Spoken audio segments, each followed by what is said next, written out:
Hello दोस्तों। तो आज हम जा रहे हैं एक नई रेसिपी बनाने। तो उसके लिए हमने ले लिया है मैदा। हमने मैदा ले लिया है 250 ग्राम के करीब। हमने मैदे को छान लिया, उसमें डाला हमने स्वाद अनुसार नमक और 1 चम्मच के करीब हम इसके अंदर डालेंगे अजवाइन। उसको भी हथेली में थोड़ा सा क्रश कर लेंगे। फिर उसके बाद उसे हम डाल देंगे इसके अंदर। उसके बाद हम डालेंगे इसके अंदर एक बड़ा सा चम्मच भर के हम इसमें डालेंगे तेल। तो आप कोई भी तेल डाल सकते हैं, रिफ़ाइंड ऑयल भी डाल सकते हैं। इसके अंदर आप चाहें तो घी भी डाल सकते हैं। तो बहुत ज़रूरी है घी या तेल कोई भी चीज़ डाल के इसे हम अच्छी तरह से आटे में एकदम अच्छे से मिक्स कर लेंगे, जब तक कि आटे से एक लड्डू सा ना बन जाए। उस तरह से हमें इसमें मिक्स करना है। मिक्स करने के बाद जब लड्डू बनने लगे तब हम इसमें थोड़ा थोड़ा सा पानी डालेंगे। पानी डालने के बाद इसका हम एक सख्त आटा बना लेंगे। तो हमें पानी थोड़ा ही थोड़ा डालना है, क्योंकि हमें आटे को गीला नहीं करना है। गीला आटा नहीं होना चाहिए। पूड़ी से थोड़ा सा टाइट और पूड़ी से थोड़ा सा टाइट आटा होना चाहिए। और इस तरह से फिर इसको हम पहले अच्छी तरह से एकदम पहले मसलेंगे, ताकि एकदम अच्छी तरह से ये नरम हो जाए। और उसके बाद इसे हम इस तरह से फ़ोल्ड करेंगे अंदर की तरफ, और उसके बाद इसे हम रख देंगे आधे घंटे 1 घंटे के लिए। इसको हम रेस्ट के लिए रख देंगे। तो इसमें थोड़ा सा ऊपर से पानी लगा देंगे, और उसके बाद हम इसको किसी अच्छे साफ़ कपड़े से या कोई रुमाल से इसे ढककर हम इसे बंद करके छोड़ देंगे। तो हमें इसे 1-2 घंटे के लिए छोड़ देना है। और फिर उसके बाद देखिए हमारा आटा एकदम से नरम हो जाएगा, एकदम से सॉफ्ट हो जाएगा। और उसके बाद इसे हमें मसल के 5 मिनट तक इसे मसल के हमें और भी नरम और सॉफ्ट बनाना है। उसके बाद हम इसके अंदर थोड़ा सा मैदा ले लेंगे, और मैदे को हम डालेंगे बोर्ड पे डालेंगे। और उसके बाद इसे और अच्छे से तरह से हम इसे पहले एकदम अच्छी तरह से मसलेंगे, और मसल के इसको हम एकदम अच्छा सा नरम सा डो बना लेंगे। और फिर उसके बाद हम रोटी बनानी है उस हिसाब से हम इसमें से पेड़ा लेंगे, और उसको छोटे छोटे पेड़े को 4-5 लोई हमें पेड़े की बना लेनी है आटे की। तो उसके बाद हम एक एक रोटी हमें बेल लेनी है। तो रोटी हमें एकदम पतली पतली ही बेलनी है, और जितनी बड़ी हो सके उतनी बड़ी रोटी हमें बेलनी है। हम जितना भी पतला इसे बेलेंगे उतनी ही अच्छी रेसिपी बनकर तैयार होएगी। तो इसके लिए हमें जब आटे की मैदे की ज़रूरत पड़े तब तक हमें मैदा लगाना है, और इसे बेल कर एकदम लंबी सी रोटी बना लेनी है। तो हम इसकी 1 नहीं 2 नहीं 3 नहीं हमें 5 रोटी इसकी बनानी है। और एकदम सारी रोटियां एक ही नाप की होनी चाहिए। और तो देखिए हम बेलते हैं। एक बेल के मैं दिखा रही हूँ आपको कि कितनी बड़ी हमने रोटी बेलनी है। तो ये हो गई, ये तो छोटी सी है। तो हम इसे और बड़ा करेंगे अभी, और बड़ा कर के एकदम पतला पतला और बहुत बड़ा सा इसे हम बेल लेंगे।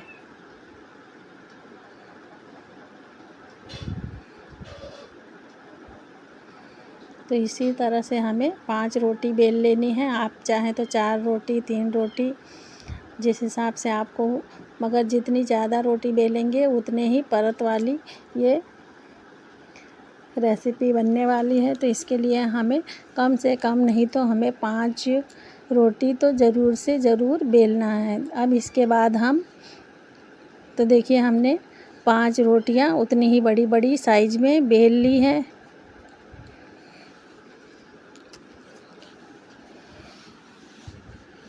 ये देखिए हमने 5 रोटी बेली, और सब के सब एक ही साइज की है। अब इसके बाद हम एक लेंगे कटोरी, उसमें डालेंगे हम 2 चम्मच कॉर्नफ्लोर, और इसके बाद इसके अंदर हम डालेंगे मेल्टेड घी। घी डाल के इसकी हमें एक सैलरी बना लेनी है एकदम पतली सी। तो इसे एकदम अच्छे से हमें फेंट लेना है ताकि घी और कॉर्नफ्लोर एकदम अच्छे से पूरे एकदम अच्छे से मिक्स होके इसका बहुत अच्छा सा घोल और पेस्ट बनकर तैयार हो जाए।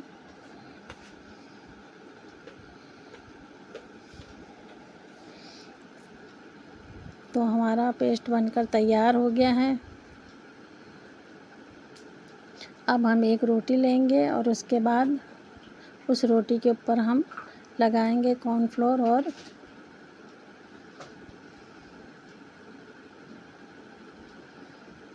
घी का पेस्ट हमें एकदम अच्छी तरह से पूरे रोटी में लगाना है। चारों तरफ से कहीं पे भी कोई भी जगह बचनी नहीं चाहिए, उस हिसाब से हमें रोटी में लगाना है इस पेस्ट को।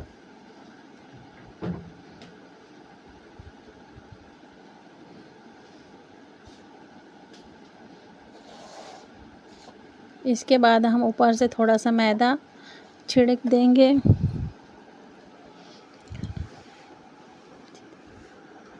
और उसके बाद हम दूसरी रोटी उसी के ऊपर से लगा लेंगे और उसके बाद हम फिर से उसके ऊपर कॉर्नफ्लोर का पेस्ट लगाएंगे। आपके पास अगर कॉर्नफ्लोर नहीं है तो आप उसकी जगह पे मैदा भी इस्तेमाल कर सकते हैं और आप चाहें तो उसकी जगह पे अरारोट का आटा भी उसका भी घोल बनाकर लगा सकते हैं। तो देखिए हमने इस तरह से रोटी पे लगाई और फिर दूसरी रोटी रखी, फिर हमने उसके ऊपर तीसरी रोटी रखी। इस तरह से हम पांचों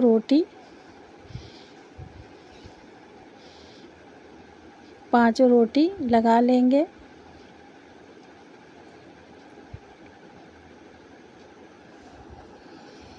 तो ये बहुत ही अच्छी रेसिपी बनने वाली है। आप बाज़ार से मार्केट से लेने जाते हैं तो बहुत ही महंगी खस्ता मिलते हैं, तो आप इसे घर में चाहें तो आसानी से और बहुत ही कम समय में ये बनकर तैयार हो जाता है।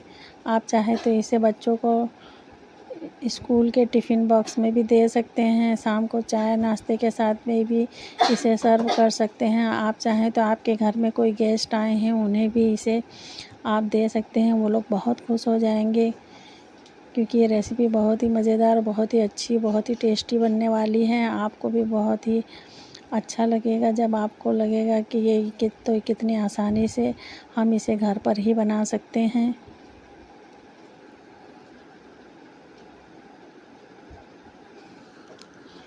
तो हमें इस तरह से फ़ोल्ड करेंगे हम। इसको फ़ोल्ड करने के बाद भी हमें उसमें पेस्ट लगाना है। उसके बाद दूसरी तरफ से इस तरह से फ़ोल्ड करेंगे और उसके बाद भी हमें इसमें पेस्ट लगाना है और उसके बाद उसमें हमने मैदे को छिड़क देना है। तो जिस तरह से हम पराठा बनाते हैं उस तरह से पराठे की तरह हमें इसे फ़ोल्ड करना है चारों तरफ से।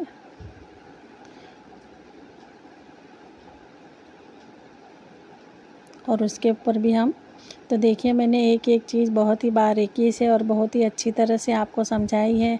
आई होप आपको बहुत अच्छी तरह से समझ में आ गया होगा कि हमें इसे परत के ऊपर दूसरी परत कैसी लगानी है और कैसे सैलरी लगानी है और किस तरह से हमें इसे फ़ोल्ड करना है। अब इसके बाद हम नीचे थोड़ा सा मैदा छिड़केंगे और उसके बाद हम इसे पराठे की तरह बेल लेंगे। तो हमें इसे जितना भी बड़ा हम इसे बेल सकें उतना बड़ा हमें बेलना है। बहुत ज़्यादा पतला नहीं करना है, बहुत ज़्यादा इसे मोटा नहीं करना है, क्योंकि जितना पतला ये बनेगा उतना ही अच्छा और उतने ही अच्छी परतें निकल के बाहर आएंगी। तो हमें इस तरह से चारों तरफ से इसे एक ही बराबर में बेल लेना है।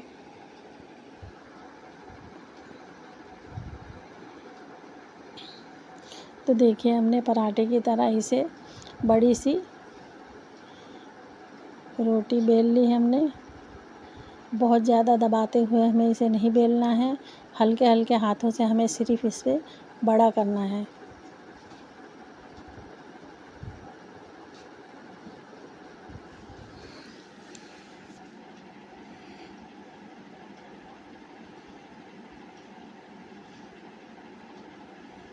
तो हमारा पराठा बनकर तैयार हो गया है।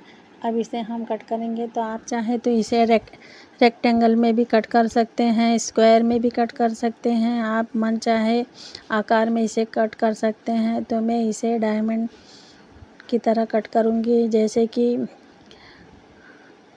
काजू कतली होती है उस तरह से, नमक पारे की तरह मैंने इसे कट किया है।